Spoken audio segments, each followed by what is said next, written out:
This is a long nose pliers.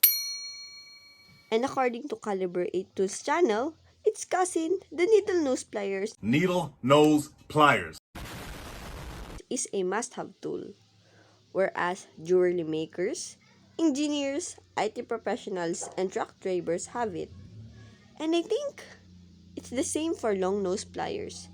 Let me explain. Long nose pliers comes from the family called slicing tools. Slicing tools were known as pangputol or panggayat. And if you look for a definition of long nose pliers, it holds, it bends, and it stretches the lead of electronic compound or connected wires. Oh, and if you notice, it can also cut steel wires. Well, it's famous and essential for everyone. We must also learn how to take care of it. Okay, so here are the ways para sa ating pliers. Do's and don'ts, okay? So, number 1, always protect your eyes. This one is important. When you're cutting wire or removing a strip screw. Why? Because possibly pag nagka-cut kayo tapos biglang in accident, lumipad yung object right straight into your face. So, we never know. So, it's better prepared than sorry. Okay, so let's go with number 2. Number 2, only use pliers for their intended job. Never use pliers as a hammer because plier is a plier and hammer is a hammer. Ganun din pong gagawin natin doon sa shear and other tool because lahat ng tool ay may sariling purposes. They are made for their own purposes. Number 3, use the correct pliers for the job at hand. So, katulad po ng minention natin kanina earlier in the video, needle nose pliers is for their own purposes. Tapos, mayroon naman po tayong tinatawag na wire cutting pliers which is for cutting wire. Needle nose or long nose pliers for tight spaces. And screw extraction pliers for removing damage or strip screws. So, katulad din po ng may iba't ang pliers din po have their own purposes. Okay, so let's go with number 4. Never force pliers. Pliers comes in varying levels of capability. So that's why may iba't ibang set po tayo ng ating pliers. Katulad po nung kanina, na-mention may pang wire po tayo, may pang tight spaces, and etc.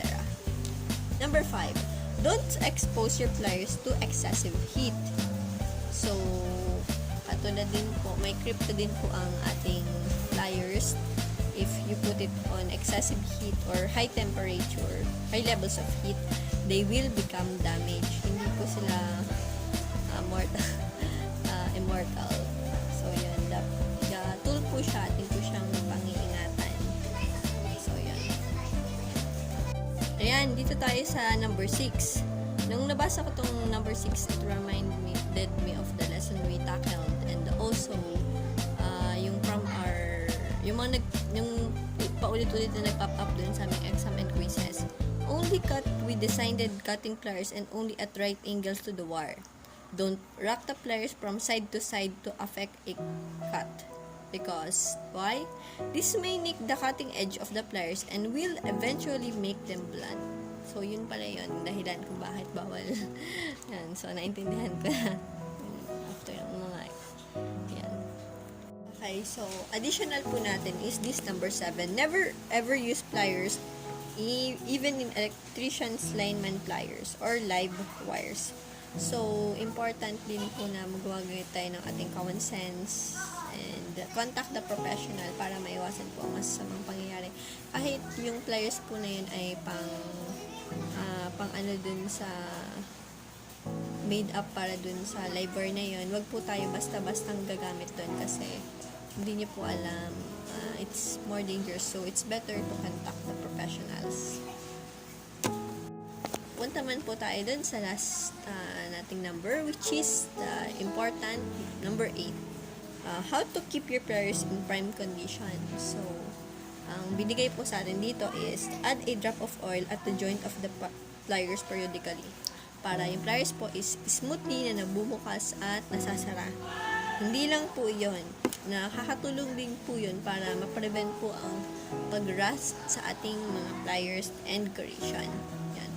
Yun lang po yung video natin for today, and thank you for watching.